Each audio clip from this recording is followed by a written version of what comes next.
Est-ce que toi aussi ça t'est déjà arrivé de te lever le matin en ayant une boule au ventre, en imaginant ta journée de boulot?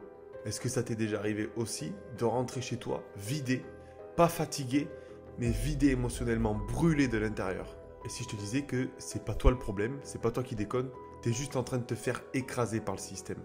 En tout cas, reste avec moi si ça te parle, je vais t'expliquer pourquoi ton job ne te convient pas et comment tu peux t'en sortir sans forcément tout plaquer.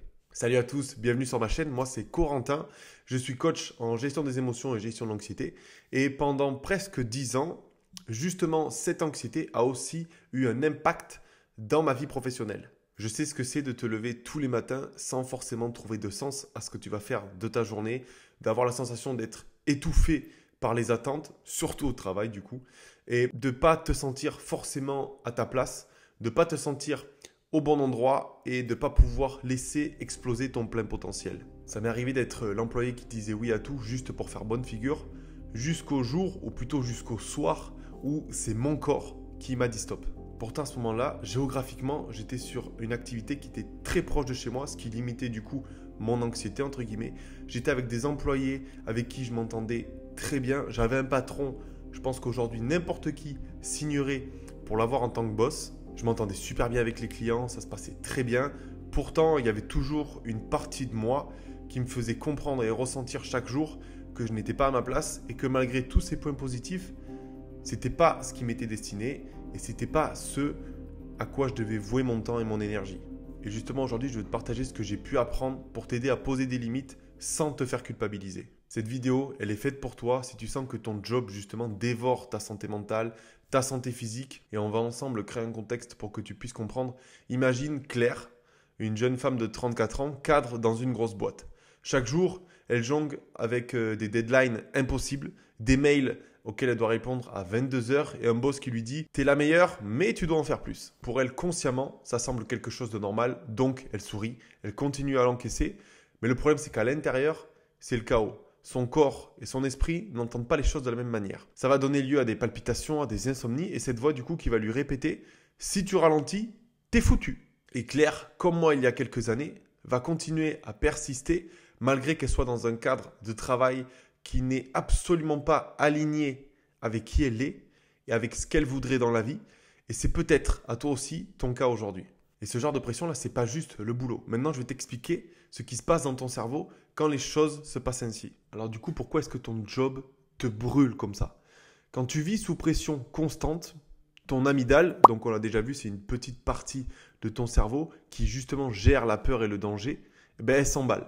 Et donc dès lors qu'elle va s'emballer, elle va envoyer des signaux de stress. Et ton cortex préfrontal, la partie de ton cerveau qui te sert à réfléchir, à conscientiser, à mémoriser, va se mettre en veille dès lors que c'est l'amygdale qui va se mettre en suractivité. Et justement, il y a une étude de l'Université de Californie qui a mis en avant que le stress chronique généré au travail augmente de 50% le risque de développer un trouble anxieux. En 2022, il y a une autre analyse de l'Université de Göteborg, cette fois-ci, qui a confirmé que l'incapacité à poser des limites est corrélée à une activation chronique du système nerveux sympathique. Grosso modo, qu'est-ce que ça veut dire? C'est que ton cerveau reste en mode alerte rouge toute la journée.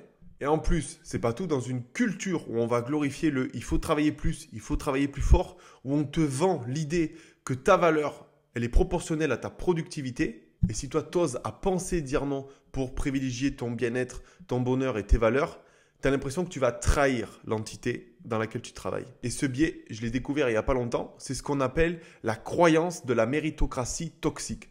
Ton cerveau, grosso modo, il est piégé. Il pense que poser des limites, c'est échouer. Mais du coup, c'est totalement faux. Et je vais te montrer comment tu peux aujourd'hui briser ce cercle. Et pour mieux mettre en avant ce que j'ai envie de te transmettre, je vais te partager l'histoire de Marc. C'est un entrepreneur avec qui j'ai eu la chance d'échanger par le biais de mon activité professionnelle. Du coup, Marc, c'était un entrepreneur de 40 ans qui était toujours à fond. Il avait aussi ancré une croyance qu'il avait développée au fur et à mesure des années et de par l'éducation qu'il avait pu recevoir que si aujourd'hui je ralentis, mon business il va couler.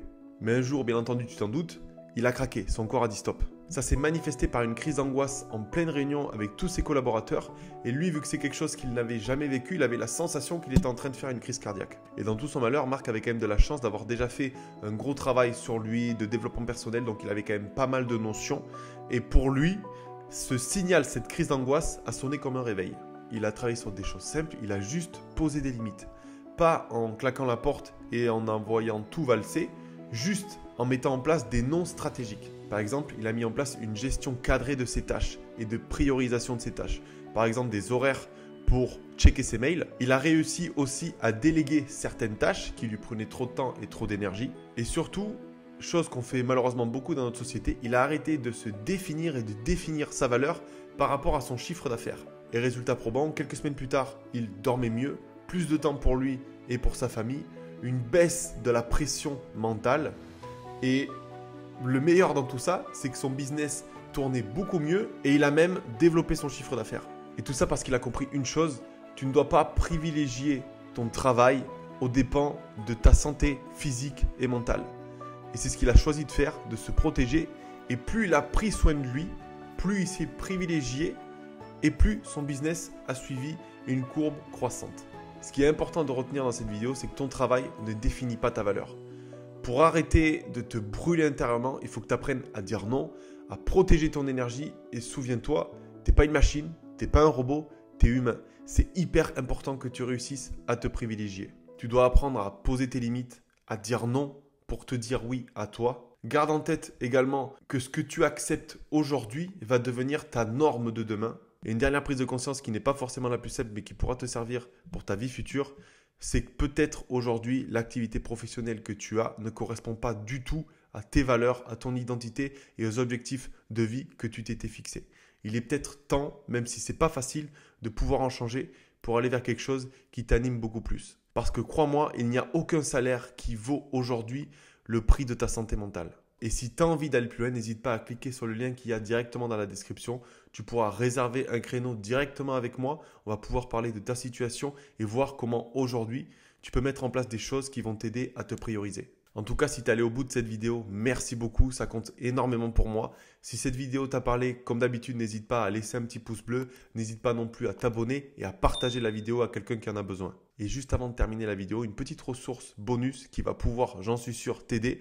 Un livre qui s'appelle « Quand le corps dit non » de Gabor Maté. Il explique justement comment le stress chronique impacte ton corps et comment en sortir. En attendant, je te dis à bientôt pour une toute prochaine vidéo. N'oublie pas de prendre soin de toi. Ciao, ciao.